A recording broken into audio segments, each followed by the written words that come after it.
Et nous voici avec le 2 de couple poids léger homme.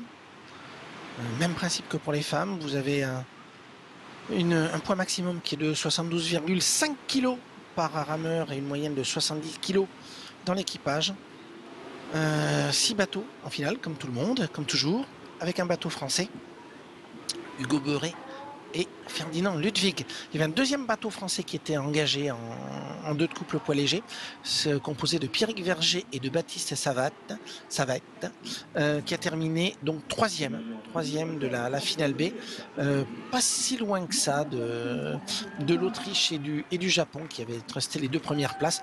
Les 3 équipages se tenaient en 3 secondes.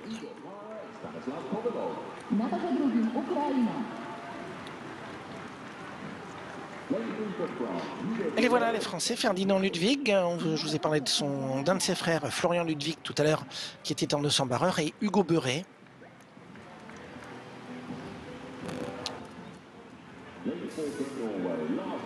L'équipage norvégien Tjum et Benske qui avait remporté l'autre demi-finale, parce que les Français Beuret et Ludwig ont remporté leur demi-finale. Un nouvel équipage allemand, Gauss et Lehrkamp. Et on termine avec les Suisses Schauble et Struzina qui s'étaient imposés lors de la première manche de Coupe du Monde à Belgrade.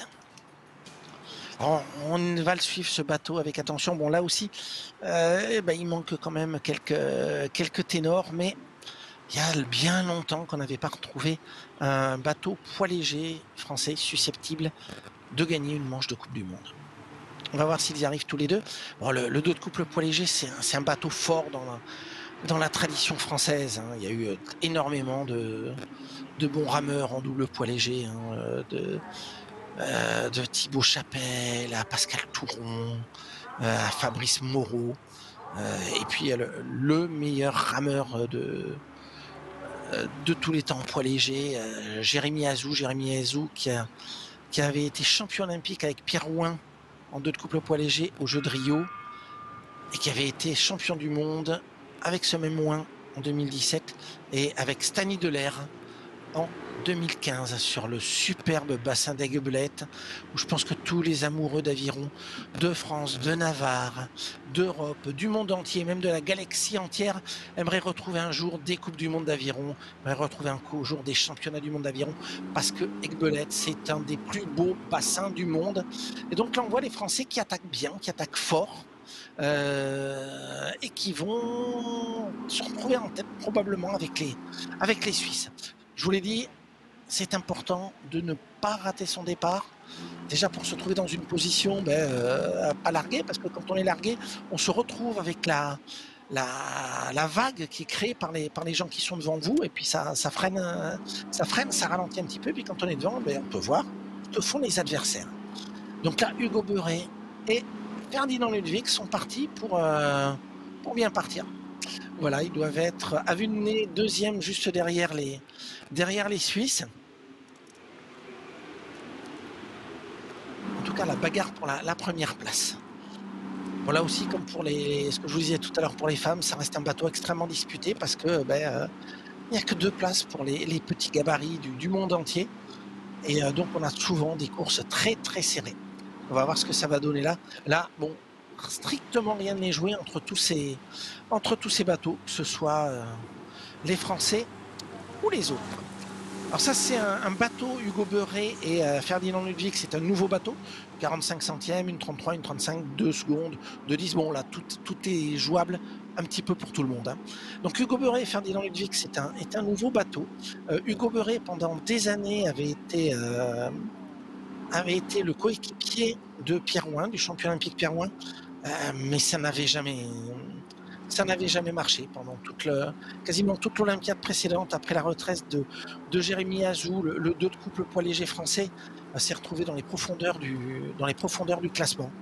Et puis là, on est en train de retrouver un bateau dont on verra la suite de la saison s'il est vraiment compétitif, mais déjà le retrouver en finale, c'est bien.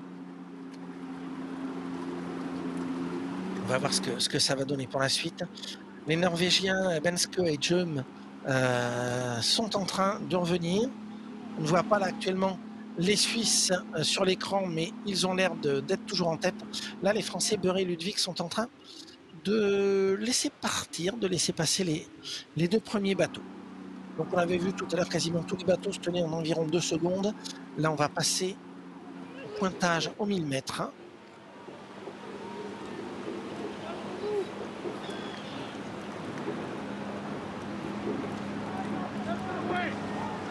On va voir ce que ça donne malgré le parallaxe. Donc 2 bateaux qui sont à la bagarre pour la victoire.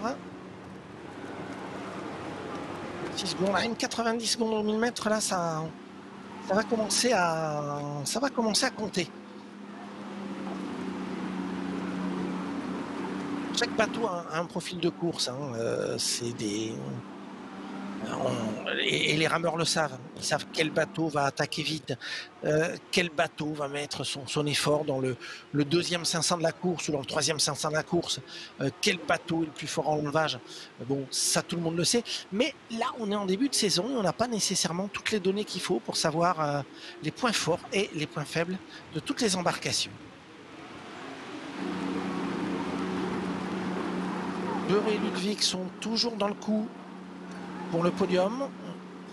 Et pour la victoire, ça va commencer à devenir difficile parce que manifestement, les Norvégiens sont assez impressionnants. Ils sont en train de creuser l'écart un petit peu avec tout le monde. La France est au bord à bord, même s'ils sont à des lignes d'eau assez opposées avec les Allemands pour la 3e place. Les Allemands, c'est un nouvel équipage, Lerkamp et Egos. Gauss, j'imagine, plutôt pour la prononciation. D'habitude, on avait l'habitude les années précédentes de voir Rommelmann et Osborne représenter l'Allemagne dans cette embarcation. Ils avaient terminé, Osborne et Rommelmann, 2e aux derniers Jeux Olympiques, derrière les Irlandais McCarthy et O'Donovan, mais ils ne sont pas là. Et donc, c'est à Lerkamp et Gauss que revient l'honneur et le privilège de défendre les couleurs de l'Allemagne. Donc là, ça a l'air joué pour la victoire. On imagine mal revenir les Suisses, les Français ou les Allemands sur l'équipage de tête.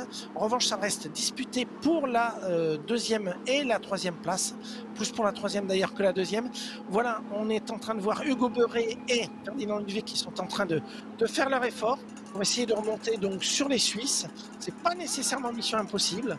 On n'a pas là les cadences qui apparaissent, on n'a pas les écarts, mais bon, l'enlevage là est lancé. Il est lancé aussi du côté des Norvégiens. Bon là, les Français sont en train de se détacher manifestement par rapport aux Allemands pour prendre la 2e place de cette course. Est-ce qu'ils arriveront à remonter les Suisses? Ça risque d'être un petit peu difficile, mais il reste 250 mètres de course et 5 mètres à combler. Ça peut se faire. Là, les Français sont en train de revenir. Ils sont en train de revenir pour la 2e place.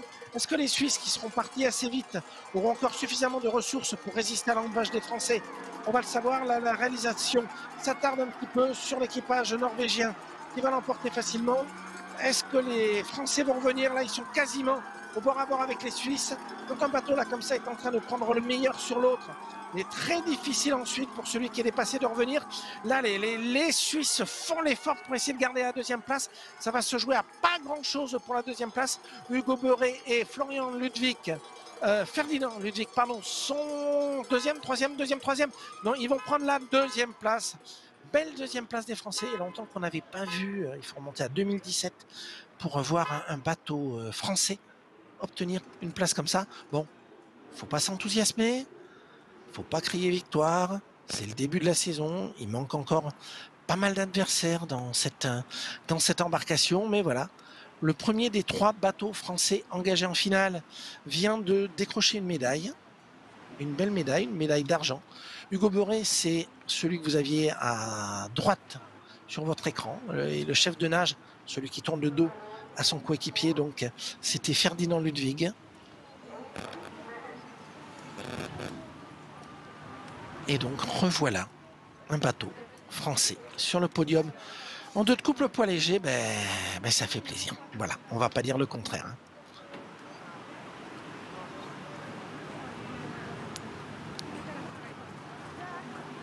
On se retrouve à 12h38 pour la finale du 400 barreuse. Et en attendant, vous allez pouvoir suivre également la finale du 4 barrés mixtes avec 3 équipages seulement en para-aviron. L'Allemagne, la Corée du Sud et l'Italie.